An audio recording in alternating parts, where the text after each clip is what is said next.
Recently, at the Delaware Standardbred Owners Association annual banquet, the First State organization gave away 3 special appreciation awards. First, let's chat with Lois Richards. Lois, tell me, what were you thinking when you found out you got this award? I was dumbfounded, and all I could think was, all I do is make tail towels, and my hair looks terrible. Now, that's a woman right there, thinking first about her hair. All right, I feel you, girl. Tell me about your history in harness racing, because we know you were horse crazy as a girl, but your relationship with this sport didn't come till later. I was raised on a dairy farm, and we always had a couple of horses around just for me to ride, because I loved horses. And then when I got in high school, one of the extracurricular activities was hunter jumpers. So I did that and thrived on it for probably about 10 years. And then I started having kids, and so I got away from horses a little bit. And then I finally got over having kids and went back to taking care of thoroughbreds. And then I managed a Morgan farm in Wilmington for about 8 years.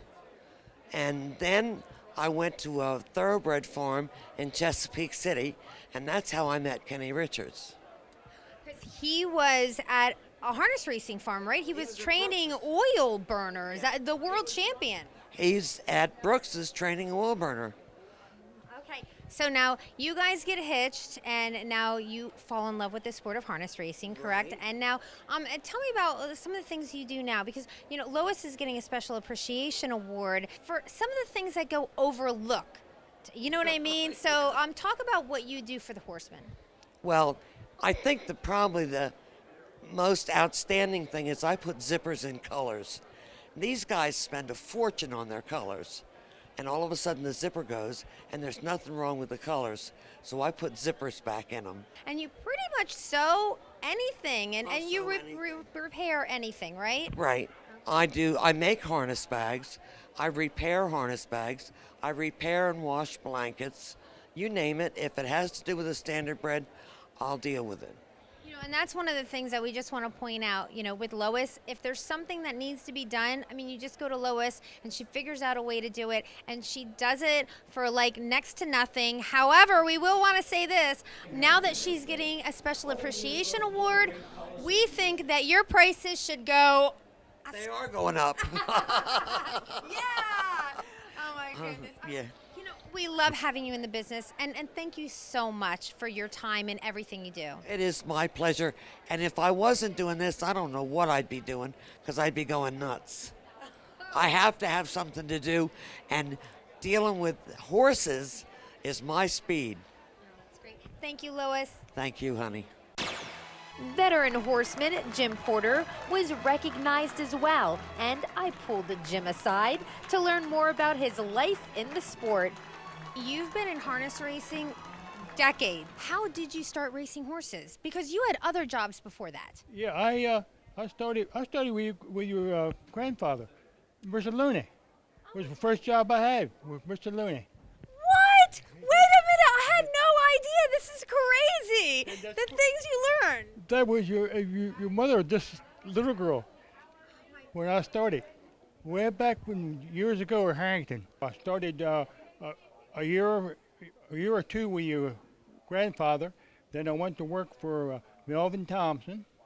I worked a year or two for Melvin, and then I went to Harry Dupe.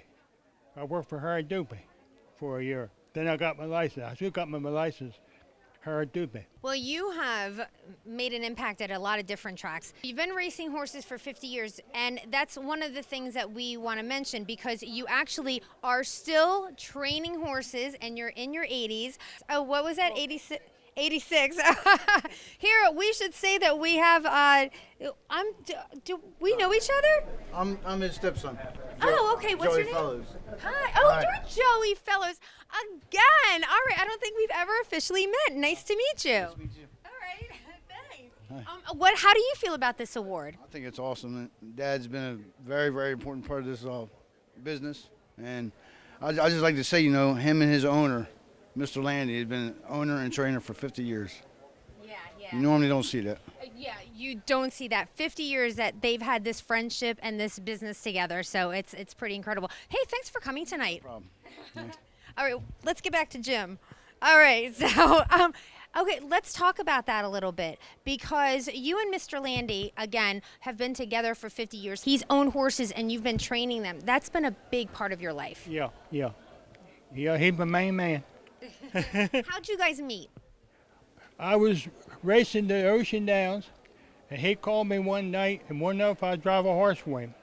I said, yeah, I'll drive.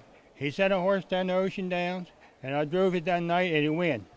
He called me the next day and said, I'm going to send you 2 horses down. You take them? I said, yeah. That's how we got started. And it just snowballed from there. Yep. And now I'm just going on a limb to say this, that maybe your favorite horse is the Porter Grey? Yeah, he was. Yeah. Tell me about the Porter Grey. He was a horse that he bought to the sale. He didn't give $10,500 for him. And we started racing him. As a 2-year-old, he was no good at all. And we talked about getting rid of him. And then we decided to put him in the Sour Stakes, or New Jersey Sour Stakes. And he won the race down there in the final. He won the final that year as a 3-year-old. And from then on, he just started racing and raced real good. So awesome. The Porter Grey was like a veteran warrior pacer, and everyone loved watching him. And he was gray and he was flashy. So what a fun horse to have in your barn. I am so glad you came here tonight. And again, for all your dedication in the sport, gosh, 50 years, unbelievable, and still going strong. So thank you. And thanks for being on the show again. Thank you. And Pleasant Batson was also a recipient of a Special Appreciation Award.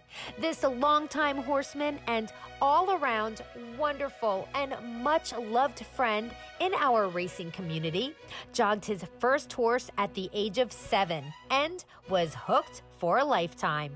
Pleasant began training horses in his hometown of Wilmington, North Carolina, while still in high school, and then drove in his first parimutuel race at Yonkers Raceway in the mid-1950s.